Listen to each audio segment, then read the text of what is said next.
Go ahead. Good evening and good morning, everyone, depending on where you are joining from. Thank you very much for making the time to be with us today as we get to discuss about the different decisions that people have to make once they're finished one level of education and thinking whether to move to the next level of education or to go into the job market. My name is Jimmy Ochieng. I'm a doctoral student at the Media School at Indiana University and the president of Kesid. I think I'll give my team at least 1 minute for each of them to introduce themselves, and then after that we are going to have Nancy as the moderator start off the session. Thank you, everybody. I think my team, you can introduce yourselves.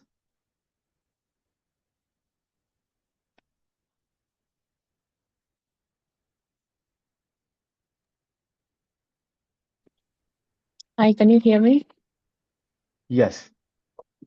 Um, Good evening or morning, depending on where you are. My name is Triza Umbewa. I am a student at Indiana University Media School, currently in my second year.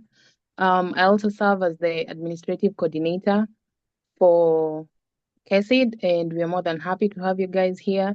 Please feel free to drop your questions on the chat box.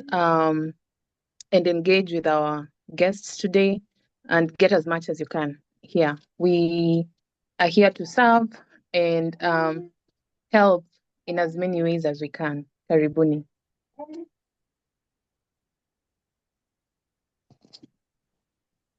Okay, I can go next. My name is Sheila Cherono.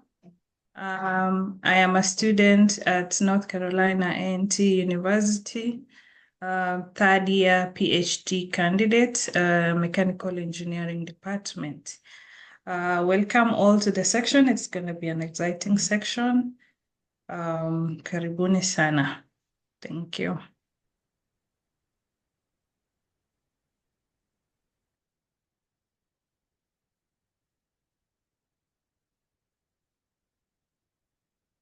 Nancy, are you there?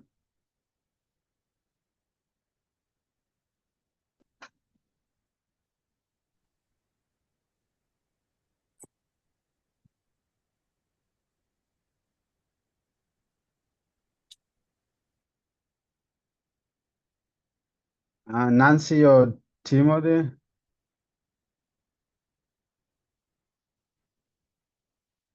All right. It seems the two are yet to join. They might join us shortly. Kimita, I see you've joined. Can you introduce yourself?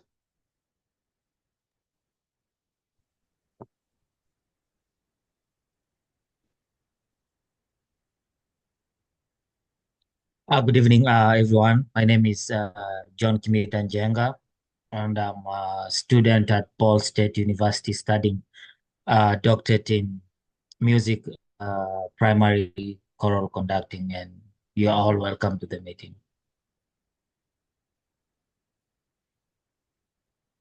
Thank you. Now, I think I can pass it over to our founder and CEO, Professor Gerono Torotich, to say a word.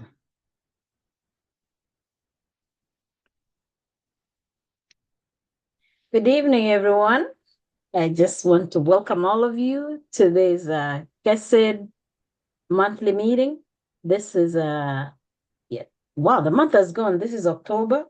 And in September, we normally don't have Zoom meetings because of KESA. So most of us were traveling to the KESA conference in September.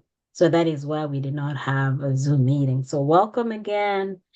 I hope your semester has been going great. And just remember that we're just here to support. We're just here to share information. Information is well to pay forward. So feel free, share, discuss, and enjoy the evening. Thank you.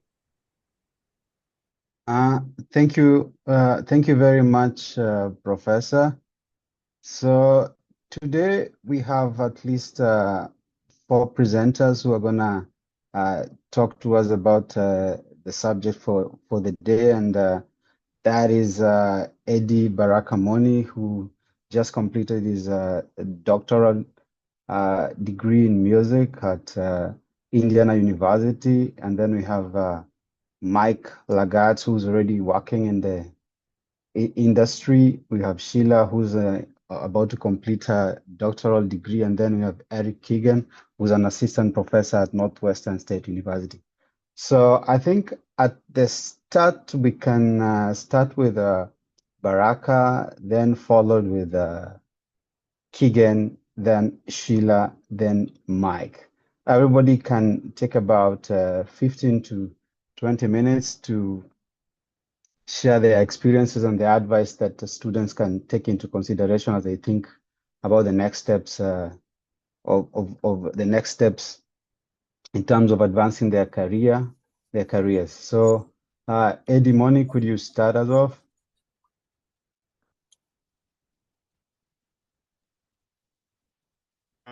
Hello. I hope everybody can hear me. Thank you very much, Jimmy, for the warm introduction and the invitation. I will share my screen. I made like a very short PowerPoint. Not that the PowerPoint has anything. I'm usually cautious about these kind of presentations because I don't want it to be overly pedantic. I don't want it to be overly academic, but also I don't want not to hit the points that I needed to have made. And as you will see, this will be like fun kind of PowerPoints, hopefully. Also, I have written my introductory speech just so that I hit it on the head before I start stumbling all over the place as I am already doing right now. So I will share my screen with your permission, please. Okay. Hopefully you can see my screen, and hopefully we have that. Okay, so as I have mentioned, ladies and gentlemen, I'm truly, and most genuinely honored to be here today. I cannot claim to be an expert at these matters. In fact, if you were to ask the organizers of this event, I was hesitant at accepting this invitation because of the weight of this matter. It's a weight where so much that people need to decide. People need to decide what they need to do with their lives at this particular point, and having to speak on that is like a huge responsibility. Anyway, here I am.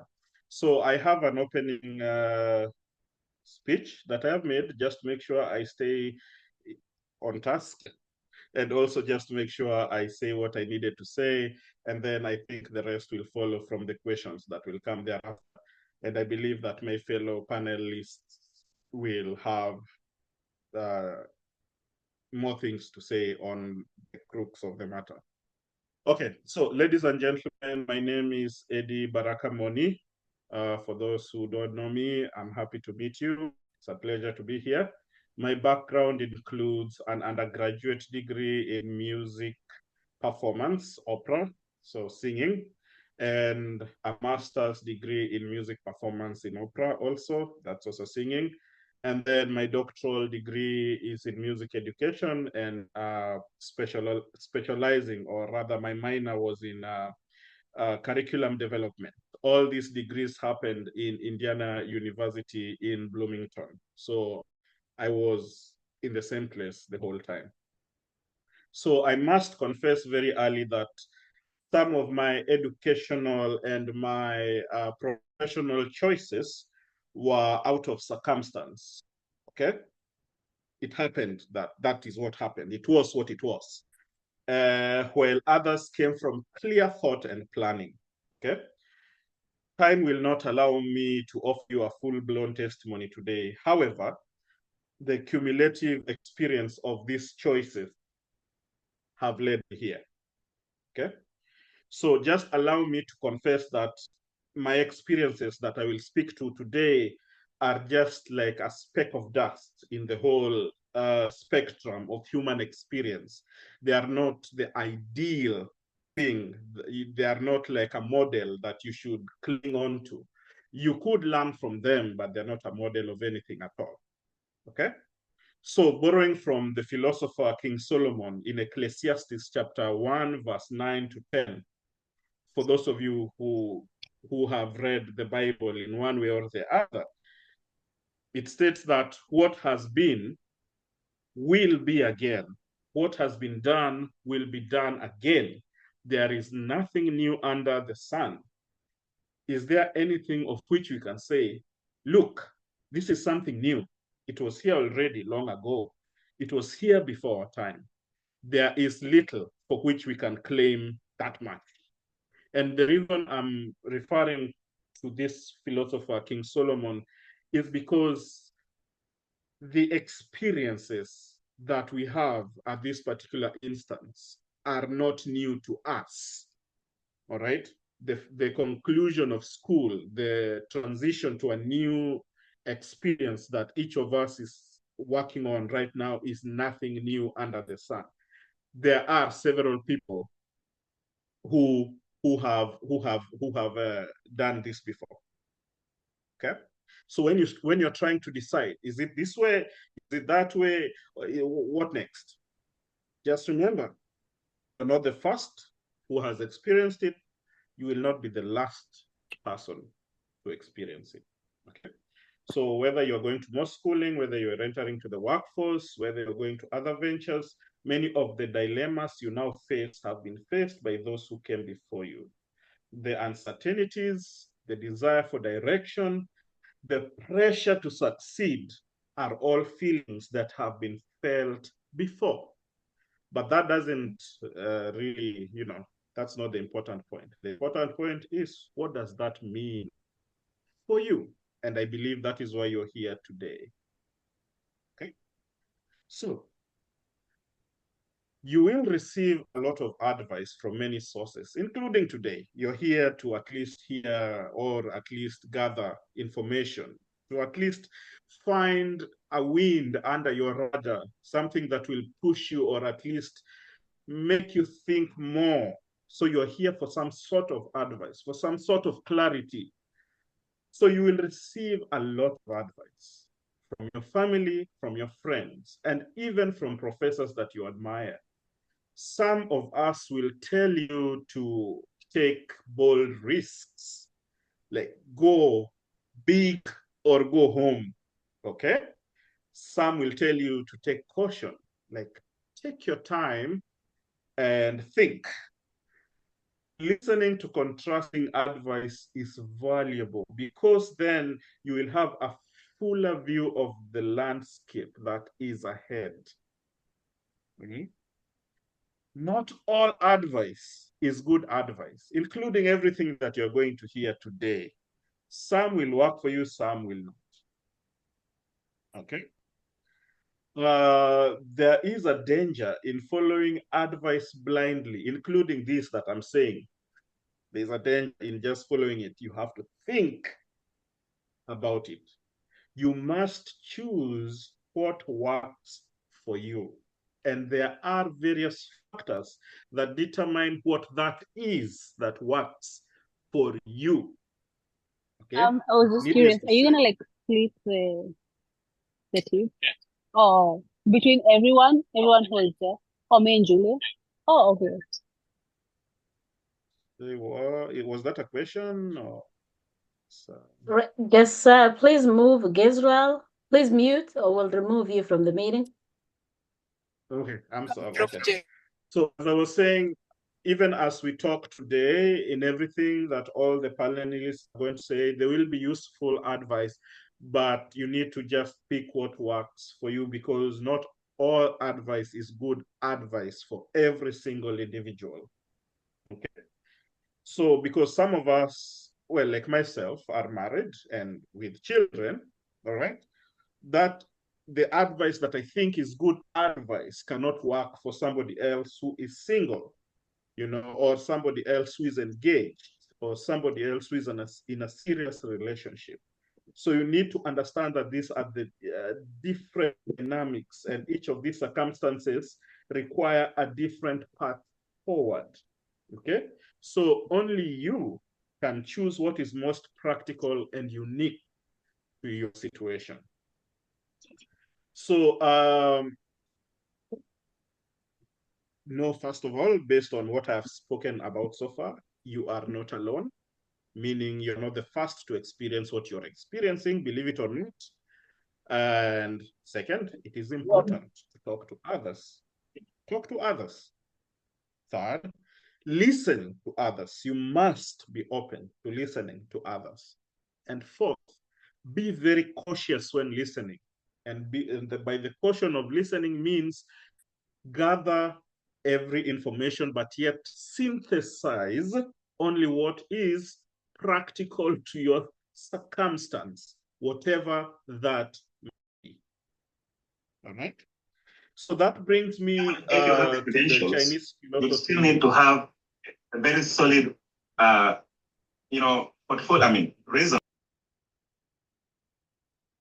Okay, I don't know if that is a question or just an interjection. I don't know what that is at this particular. Just continue. We may have to remove them. Please stay Okay. muted if you're not asking a question. Sorry, but it's okay. So the Chinese philosophy that I'm going to borrow from today is yin and yang.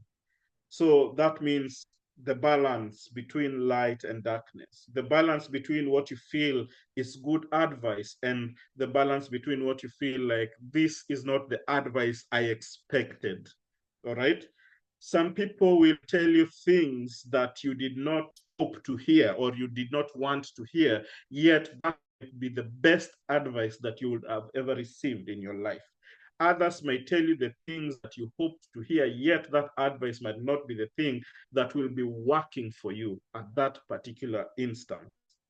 So if you are a student of philosophy like myself, you might have seen this symbol, yin and yang, the balance between light and darkness.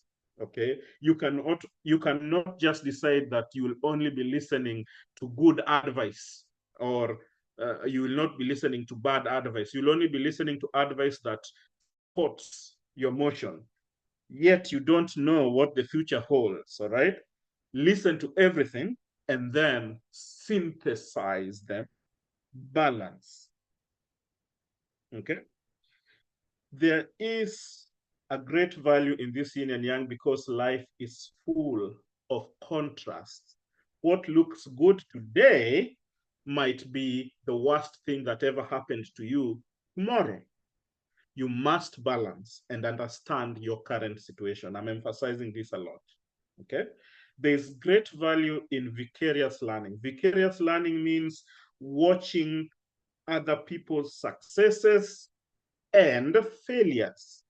You should be able to learn from other people's experiences. This person is in my field and this is what happened to them. They say, okay, fine. Each experience is unique. Each person is unique. And it is possible that you might have a different experience than them. However, you cannot discount their experiences as being valid.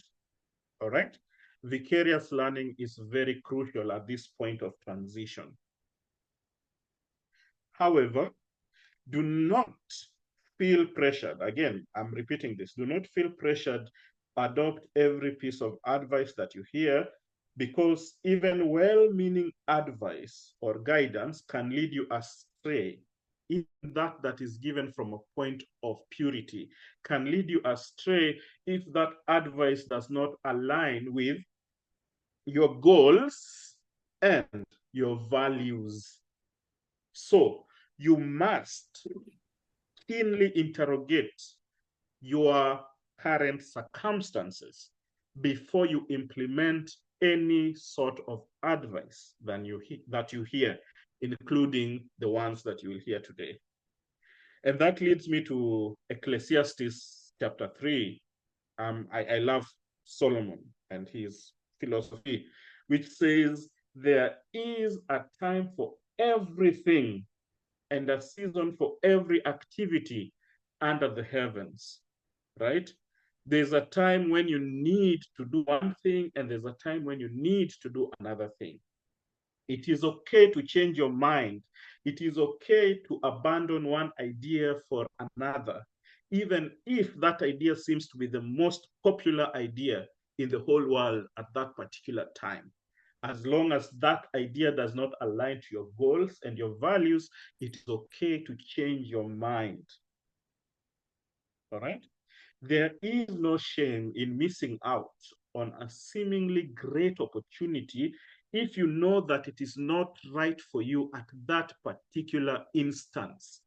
It is okay not to apply for that green card. It is okay not to apply for that OPT. It is okay as long as you know yourself and you have thought and you know that at this particular moment, in doing that particular thing, it will be following popular opinion and not following your values and subscribing to what aligns with your particular circumstance. All right? So it is important to stay true to yourself. Be aware, be very aware that some decisions, especially those that you make hastily, can have lasting consequences. Getting a green card is wonderful. If you get it, hallelujah, thank goodness. But see the method of getting it. If you do get it in a method that is not in balance with your values, it might have lasting consequences. You do not want to find yourself at this point, the point of no return. You do not want to find yourself at a point of no return. I repeat, you do not want to find yourself at a point of no return. Be careful not to make your choices hastily. Think of your values, think of your circumstances, and know that your individual path is unique to yourself, regardless of popular opinion. Regardless of popular opinion, you are who you are, and your life is yours. Okay? So this brings me to the trouble of indecision, because that's another thing that we have to think about. Not deciding. And what does indecision look like? Indecision looks like, okay, I'm done with my current degree, but I thought I was going to get a job. I haven't gotten a job yet. But what am I going to do now? I'm going to just jump into school again. You know very well in your mind that this is not the best thing for you because school stresses you out. And being in school is not a thing that you want in the depths of your heart. You just don't want to be there. You're going to be stressed. You're going to spend money. Or maybe you have a full scholarship, fine, but you're just going to be stressed the whole time. So you have no happiness in there. It's not what you want to do. So you are in limbo. Failing to decide or keeping yourself in limbo can just be as damaging as making a poor decision. Okay? There's a poet called Dante. Okay, and he wrote, "The darkest places in hell are reserved for those who maintain neutralities in terms of moral crisis." And believe it or not, this time of transition is a time of moral crisis because you have to decide where you're moving towards. Is it because you want, or is it because of circumstance? And most of the time we fail to think of the repercussions. How is it going to affect me in the future? Failing to act, you will always end up where you started, regardless of how much time passed. So if you decide for no reason that you have finished your master's, and then now you're going to do another master's, after you finish that master's, you will still be right where you are. Believe it or not, you will still be right where you are, and you will still have to make that same decision again. But time will have passed. All right? That is indecision. There is no time to sit on the fence. So even after I've said that, please remember, my friends, ladies and gentlemen, there is no single correct path, okay? Which makes this session very difficult, especially for me as a student of philosophy. It's so difficult because there's no single correct path. Sometimes you will start on one career and then you find yourself in another, and that's okay. For example, I told you I started in music performance and now I'm in music education. I know that looks like still music, but in the world of music, those are like the earth and the sky. They're so different. Sometimes you will start in one thing. It is okay to change. The fact that you have been there for 15 years doesn't mean you need to be there for the next 15 years. It is okay to change your mind and say, I have been studying journalism for the past, I have 3 degrees. Okay, maybe it might be better for me to jump into law. That is okay. Okay, as long as you have considered your values and you have considered your circumstances. There is a correct path. At least there's no singular correct path. So you might choose to forego immediate success for long-term growth. That is a mark of wisdom. Your journey is unique, right? Your journey is unique. And even if you look at how others in your field have progressed, you need to know that yes, those experiences of those people are valid. You need to look at them for sure, but then you are yourself and you are you. And in your particular situation, will it work in the same way, or how could you modify it? So remember to balance the wisdom that comes from the experiences of others. Don't ignore that. Don't ignore advice from your elders. Don't ignore advice from people who have gone through what you already have. But then also do not ignore your inner compass, your inner voice, the spiritual nature, that divine voice that you hear. Do not ignore that one, because that balance between that experience and the wisdom that comes from others and that inner voice will then show you what time it is. Is it a time to move on to this next degree? Is it a time for the OPT? Is it a time for the H1B? Is it a time for the green card? Then, in my own opinion, my humble opinion, and it's not the correct opinion, it's just an opinion, you will be able to move forward. You will be able to have some momentum and have great decisions that will keep you in a path of very limited regret. I'm not saying of no regret. I don't know if there's a path of no regret, but it will keep you with limited regret in the choices that you make. I know very well that I have not gone into the crux of, oh, what about OPT? Oh, what about H1B? Oh, I have gone through that experience, but I felt that it was important because there are other members of this particular forum that will talk to those matters. I felt that it was important to take the role of a motivational speaker. I don't like them, but to take the role of a motivational speaker and just let you know that your path is unique, and whichever one you decide needs to be based off of yourself and balance between the experiences of others and your own experience. The rest of the things will defer to my fellow panel members.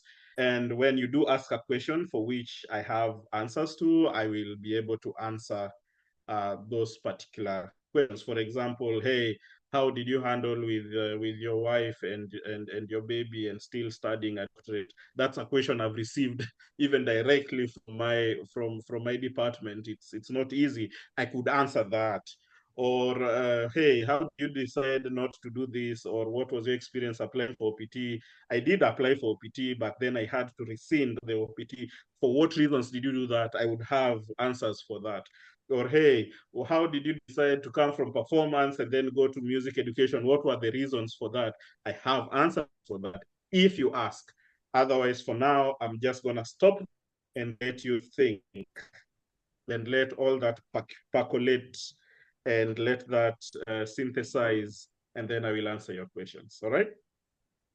Thank you. Thank That's you. all. Thank you very much, Dr. Baraka, for laying that foundation for us and reminding us the importance of always looking at things from a unique standpoint and trying to factor where we are coming from and where we are going as we consider the different advices that we receive for friends, relatives, and people who have been in this journey. I would now like to hand it over to Professor Keegan. Keegan, please take it over. Good morning, good afternoon, good evening, wherever you are. My name is Dr. Eric Keegan. First, thank you, Mr. President Jimmy. First correction is that I'm no longer at Northwestern. So currently I'm a faculty member at University of Alabama, Huntsville. So I moved from Louisiana to Huntsville. I'm a junior professor, assistant professor. And basically, what I want to tell you that I don't want to take a lot of time, so that if you have any questions, you can actually ask me. But first, I'll start by saying that you always need to know your value. All right? Know your value. Make yourself an asset. Okay? And sometimes if you're not appreciated, you gotta move on. Always know your value, because there's a lot of opportunities out there for you. All right? If a Coca-Cola is being sold at $1 at a Dollar Tree or a Dollar Tree store, that same Coca-Cola can cost $6 in the airport.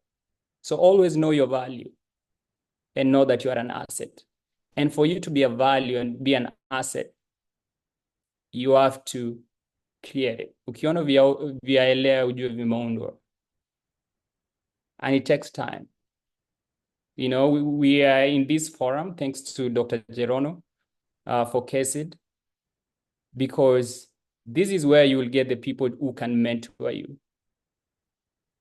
This is how you create value, by networking, by getting a mentor.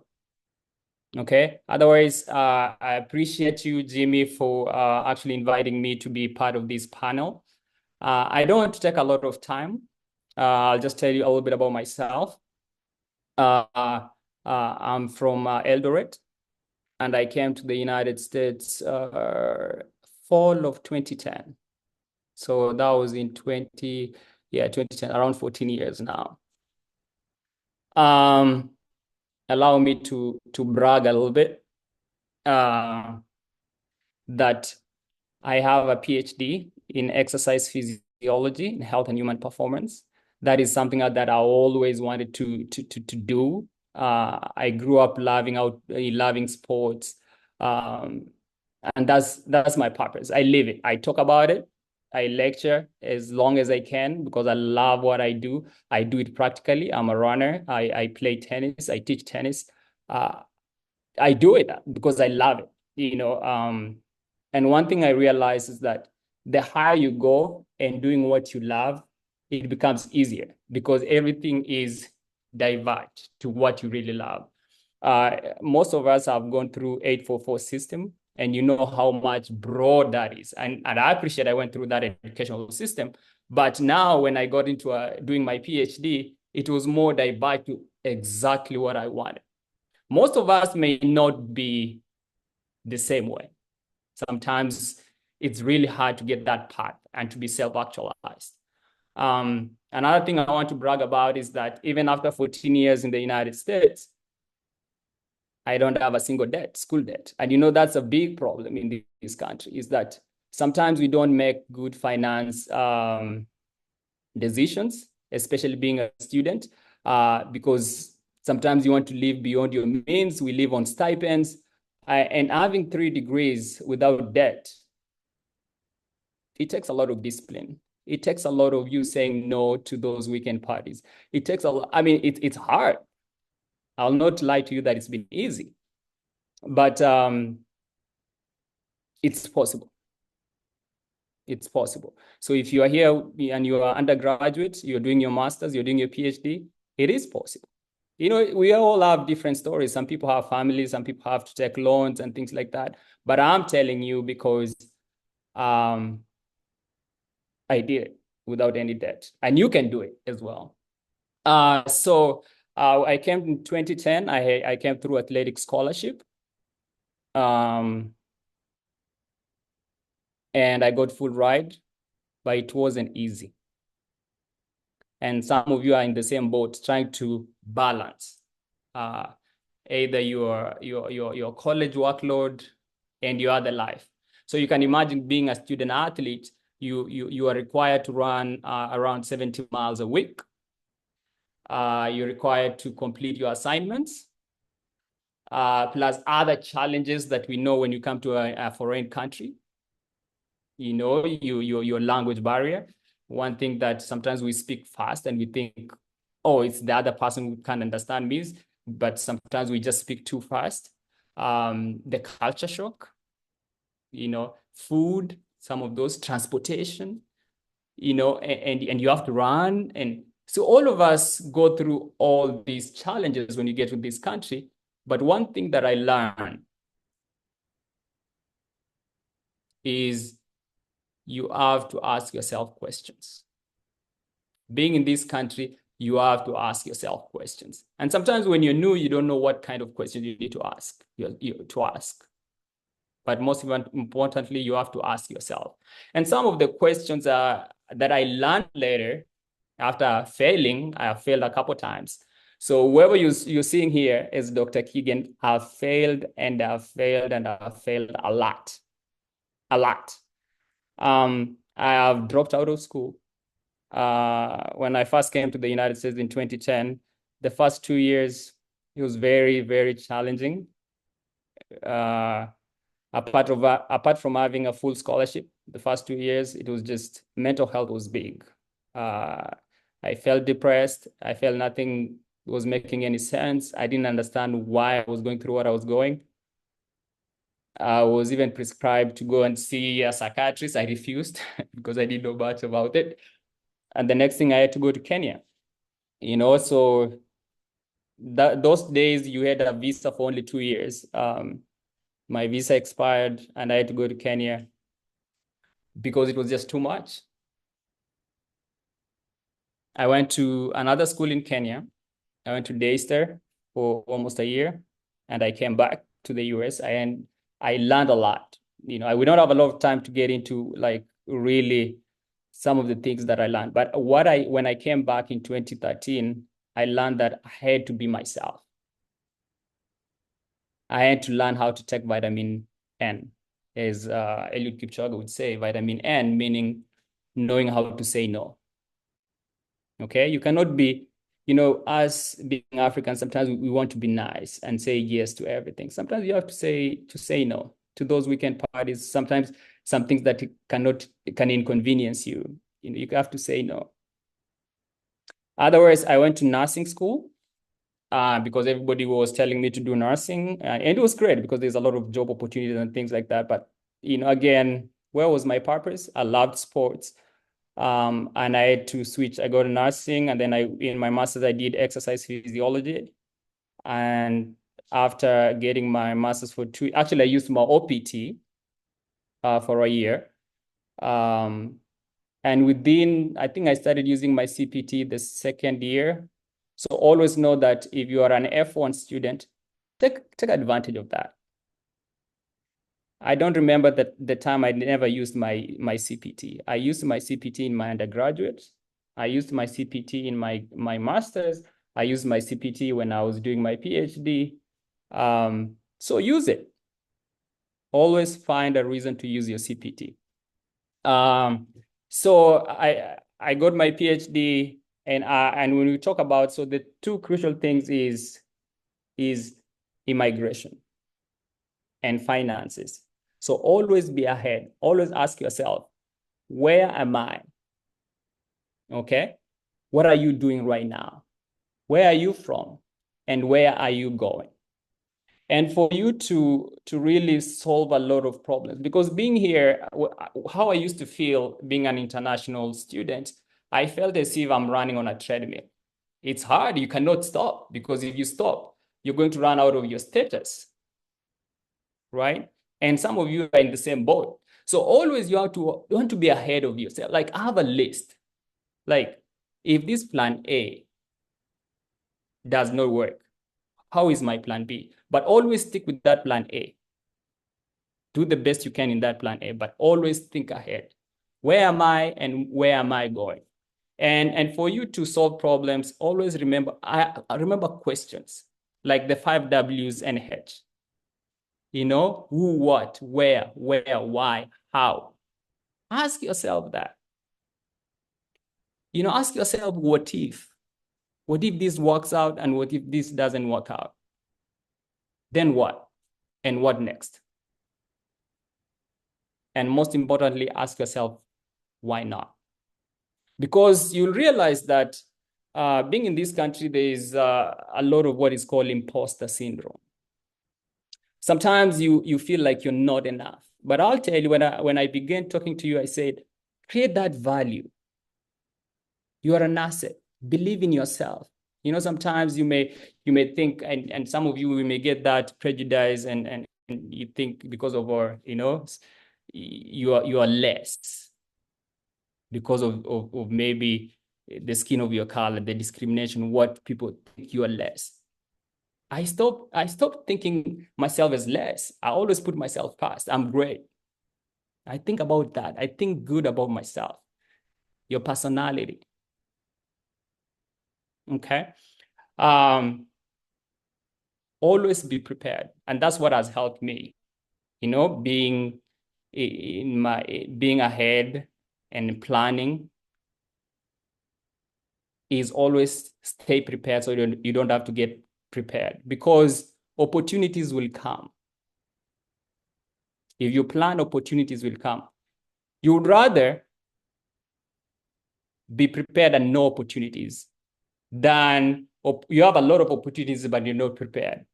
And some ways to be prepared is by actually having a resume and CV. Beginning from your undergraduate, build that CV, build that resume, build connections.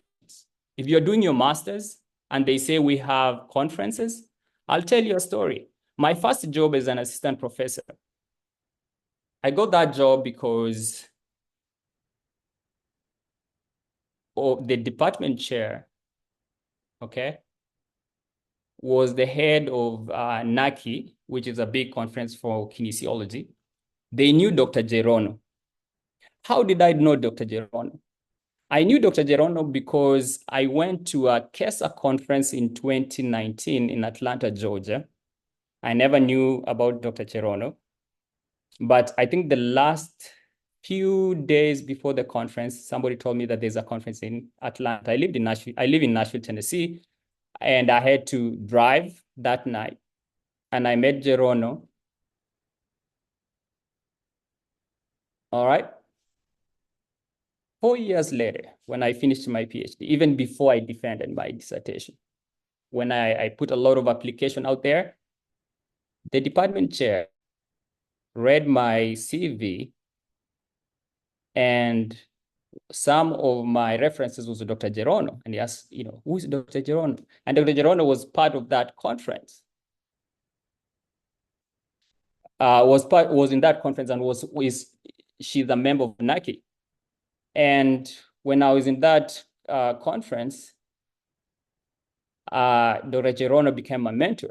And when I told the department chair during the interview that, oh yeah, I know Dr. Gerono, she's my mentor, it's the biggest reason I got that job out of almost 20 other applicants. I got that job because They will always go here. Any job, if you're an engineer, you're a computer scientist, if a company is hiring, they will always go for somebody they want to hire. You may got all the qualifications, but if there's no sponsor, somebody to say something positive about you, that I know that person, they are good people, they will not hire you. So always know who your sponsor is. Always build that CV. Have an e-portfolio. There's a website called Wix. Build it, it's free, so that you put things there. Make it look beautiful, so that if the job and opportunity comes, you're always prepared. I know I've taken a lot of time, but I just want to tell you that ask yourself questions, always be prepared, and you will be successful. Otherwise, thank you and God bless you. Thank you very much, Professor Keegan, for reminding us the importance of value, purpose, and networking, and always trying to have someone there who can always speak for us. We're not in the room. That's always very important, especially in the US. Now over to you, Sheila. Could you please take over?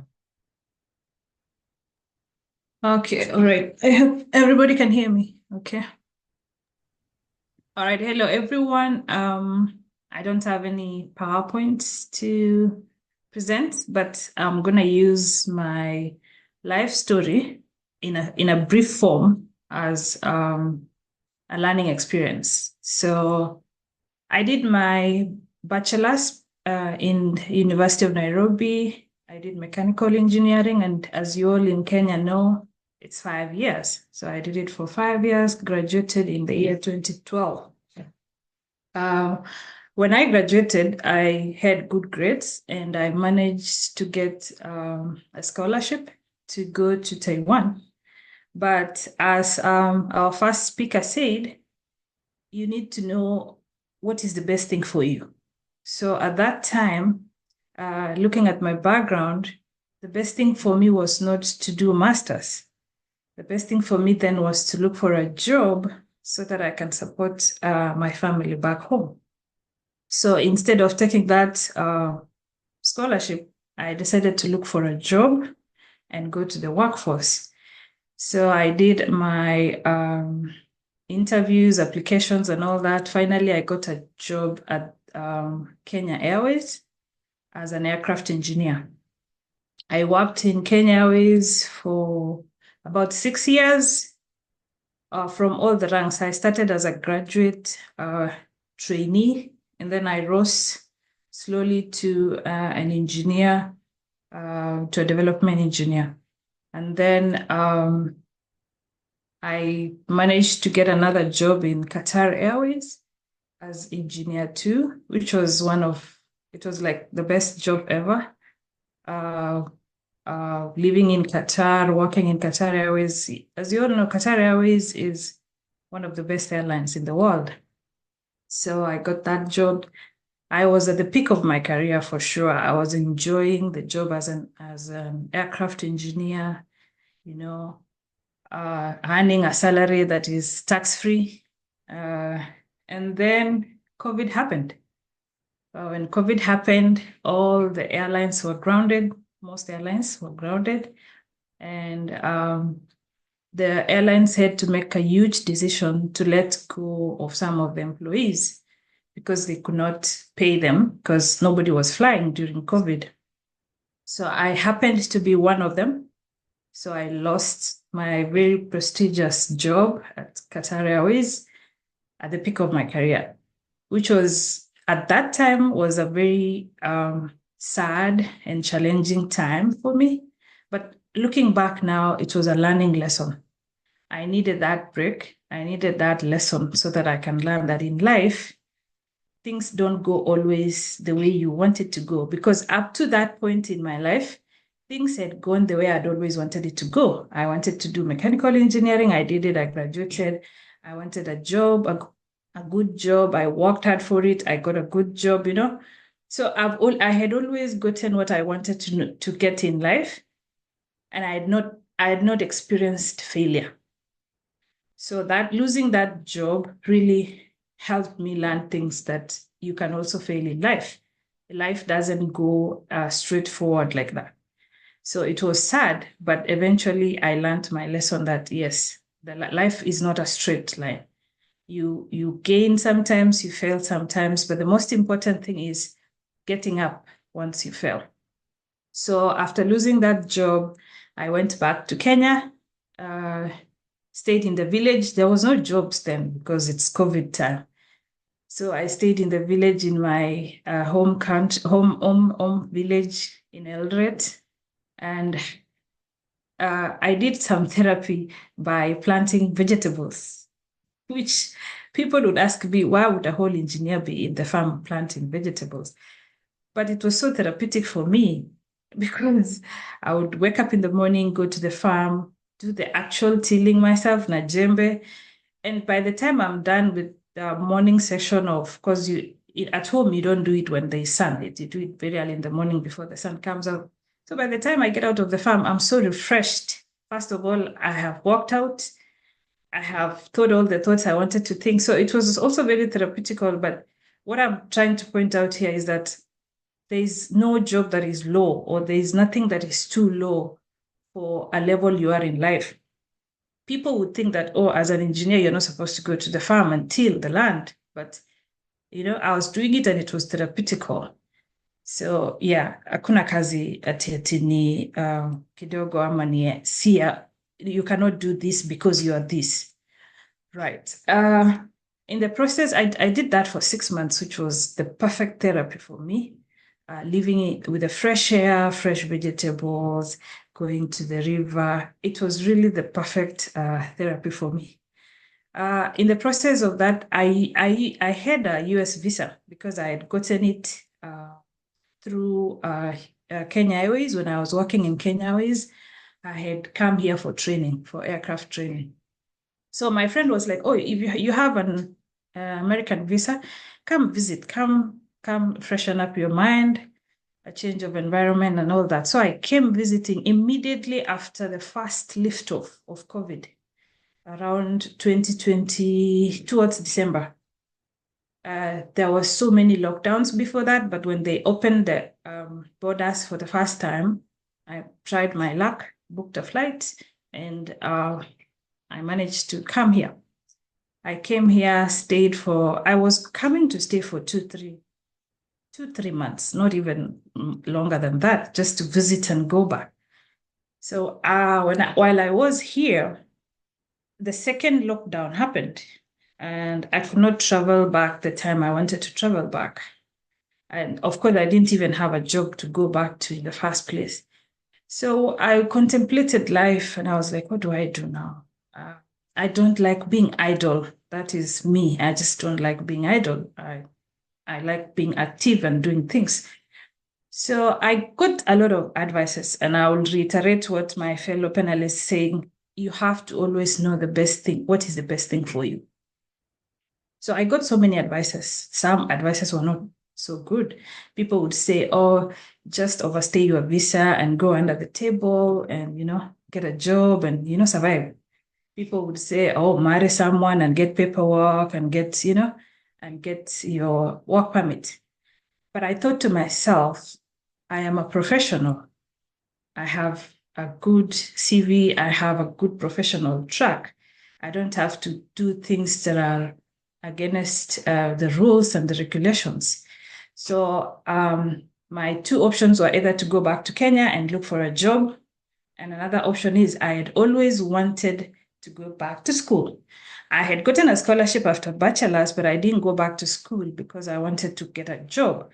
So I had already gotten a job. I had done the developments that I wanted to do in my family. My family was very stable by then. So I was like, hey, this is something I've always wanted to do anyway. I wanted to do a master's and a PhD. So I applied for school. I didn't even know anybody. I just decided, okay, maybe school is a good option. And I also read online that, as a student, as an F1 student, you're legal. I didn't want to be illegal. And that's something that I don't want. God willing, I don't want to be an illegal. So I applied for school. Trust me, I didn't know anybody. All I had was a CV and my good grades. So the funny thing I usually say is how I got the school I am at now. I went to Google and said, what is the nearest engineering school around? I was staying in a city called Winston-Salem. And then the nearest engineering school that came was North Carolina A&T. And that was the very first school I applied. Of course, I applied for other schools. I applied for like 7, 8 schools, but I got an admission in A&T, the very first school that I applied for. And then I got another admission in Ohio. I was excited. I was like, oh, nice, I got an admission. A point I want to pass across here to note is what helped me a lot is the good grades. So for the students who are still here in school or who are planning to go to school to masters and PhD, your good grades can take you very far. There's a saying we say, GPA ni pesa. For those who understand English, Kiswahili, GPA ni pesa. So your good grades can also help you a lot. So as you're in school, make sure you're working hard and you're getting good grades. So my good grades also helped me to get the admission. I didn't have money. I don't have a job. I don't know anyone. So all I did was go online, look at the schools that I've applied for and search for funding. That's what I did. Just go search for funding, scholarships, anything that I was qualified to apply for, I applied for it. So this is another advice that I give people. You don't have to know anyone to be given a favor or something anywhere, somewhere. Go for it.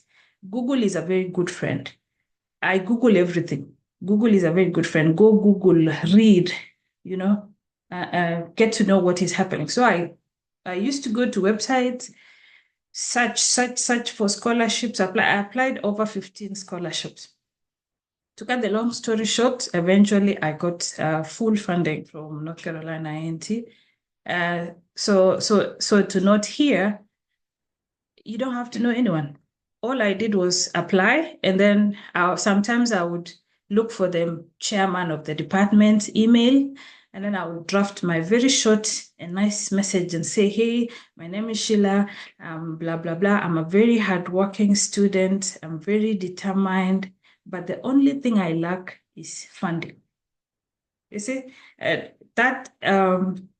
all that ended up giving me a full ride scholarship. So currently I'm on full funding as a TA and at North Carolina A&T. They pay for my school fees, pay for insurance, and I get a stipend.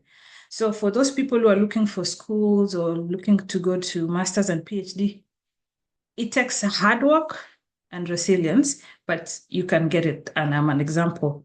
So nobody's going to do it for you. Sometimes I get people asking me, can you be able to apply for me? No. When anything you want in life, you have to go for it. Nobody is going to do it for you. We are here to guide you. And as Kesid is a very good platform for guidance. We will guide you if you have a question. Dr. Cherono is a very good somebody to go to and ask here. We will guide you, but the bottom line is you have to do it for yourself. Whenever you want in life, whatever you want in life, go for it. You have to go for it and you have to do it yourself. Nobody is coming to do it for you. So finally, I'm not yet at the top there. I've not graduated yet. I got a full scholarship at North Carolina A&T. I'm currently on my 3rd year PhD in mechanical engineering, and it's very exciting. Research is very, very exciting. So that is my short story. I forgot to mention that I did change. So I had to change. When I got my admission and funding, I had to change my visitor visa to student visa. That's also a whole other process. But I did it myself. I went to Google, I went to USCIS website, read everything that was required, applied it for myself, and it took a year. The whole process took a year, but eventually I got it. So it's possible, and you can do it for yourself. If you have little money, you can get a lawyer to do it for you, but it's something that you can do it for yourself. It's not very hard. So I did apply for change of status from B1 to F1. At no point did I miss my status. While I was waiting to be an F1 student, I applied for an extension for the 6 months after the first 6 months. So I was able to maintain my status in the process. A crucial question, what did I do while I was waiting for a whole year to go to school? Because I could not start school before getting my F1 status. So I was here in the US doing so many things. This is also where I say, don't say I don't want to do something because I'm this kind of a person. Trust you me, I've done so many things. I've done babysitting. I went to school to do caregiving. It wasn't like official school, but I paid a certain small college. I learned caregiving, dementia, physical dementia, first aid, and I did caregiving. And someone would say, why would a whole engineer be doing caregiving? It was a good break for me. I was learning some things and I was earning a little money. So usidharau kazi. I also did hair. I still do hair until today. I mean, I braid hair and I do, and it's a very good weekend hustle for me. It's not official, but again, I get to say usidharau job. For those people who have graduated, you start somewhere. Hata ukipewa kazi kama trainee, usidharau, start there. You never know where that job or that references you get as a trainee will get you. So start somewhere, but don't say because I have a PhD, I can't do some kinds of a job. The smallest of the smallest can give you the greatest of the greatest. So that is my experience and my story in short. I hope I took 15 minutes. So if you have any questions, you can ask. And if you need your hair done, I can do it for you. That is a by the way. Okay, thank you. Thank you, Sheila, for reminding us that as long as we are resilient, nothing is impossible, and that every time we fall, we just need to get up and keep going. I mean, that's all a winner mentality takes. So I would now like to invite the last panelist, Mike, who can at least give us a different perspective or someone who went a different journey from those who have already spoken. Welcome, Mike.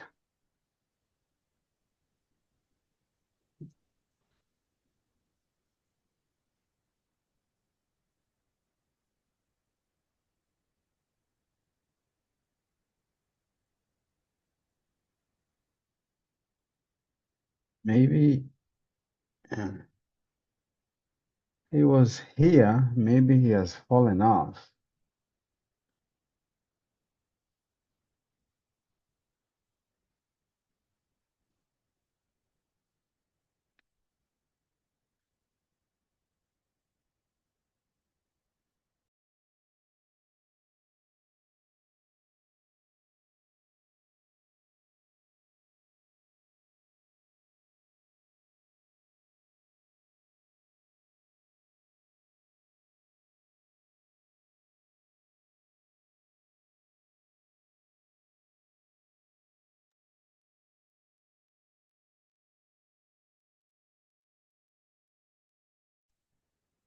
You're muted. Jimmy, you're muted.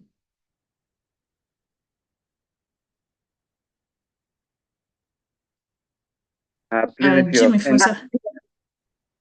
Sorry? Okay, we can get to now. You are muted. Okay. Yeah, I'm sorry. I think Mike has fallen off. As we wait for him to get back, I think we can have questions. So you can raise your hand if you want to ask a question, or you can type it on the chat, and any of the panelists who are here, or some of the board members of Kesid should be able to help answer the question.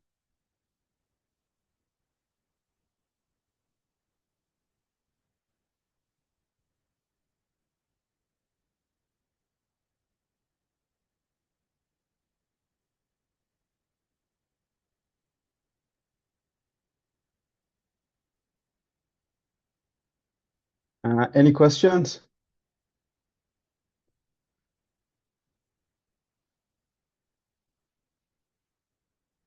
Yes, Teresa.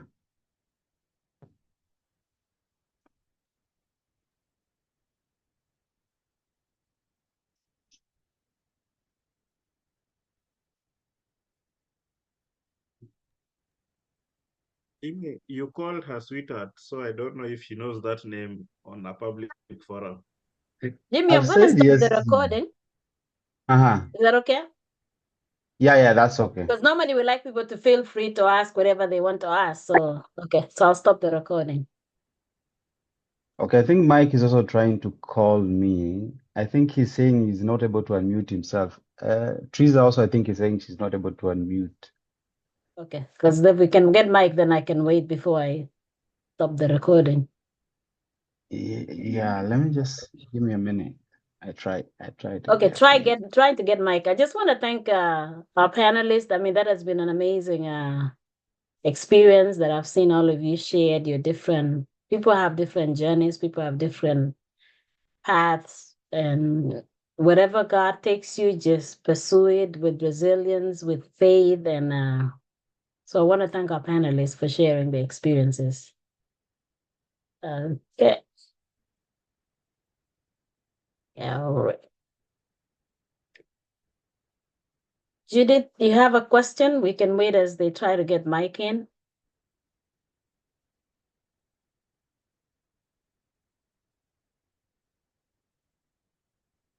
Okay, Judith cannot unmute. Okay, what's going on? Faith, can you unmute? Yeah.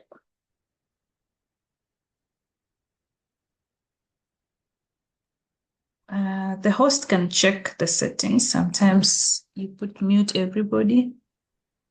I think Makobi must have done something. Makobi, can you fix that? Because I didn't do it. Let's see. Okay, this is interesting. People cannot unmute. I didn't do it. Mute, allow participants to rename.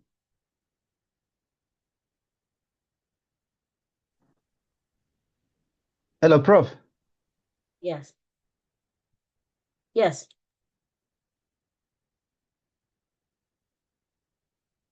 Himself. They should be able to unmute themselves.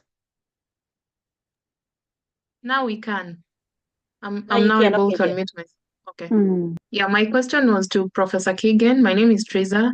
I just dropped my question on the chat box, and it goes as, how would you advise someone to navigate the dark place of depression and mental health, especially having in mind the American culture of individualism? Okay, just a quick comment. Jimmy, before we go to the questions, is Mike able to get in? Unmute him directly because I'm trying to unmute and it's not unmuting him. What is he? Because I wanted to close stop the recording for the mute, but if Mike is still coming, what name is he using? I don't know, Mike. I think Macaulay, Lagarde. look for him. All of you, we have many Hey, administrators. Doc. Yeah, I'm able to Oh, get in. Okay. Yeah, apologies for the technical glitch. Mnanisikia? Can everybody hear me? Yeah. Can we see your video? yes. Are you on video? Yes, we can hear you. Yeah. Okay. So I'll go.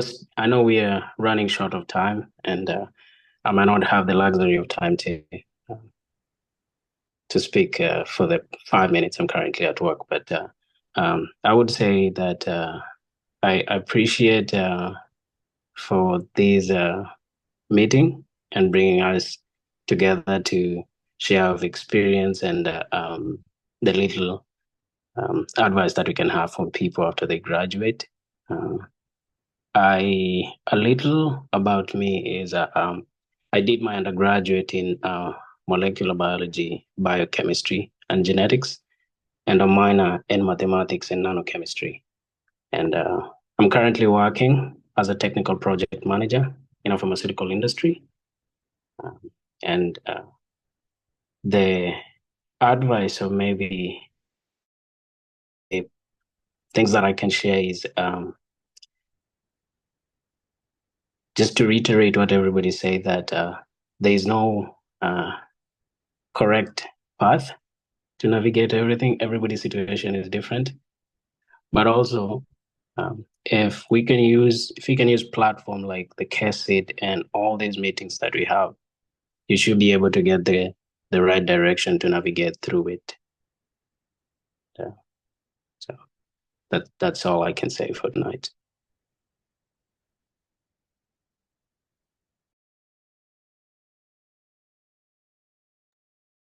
Thank you, Mike. So I think we can move on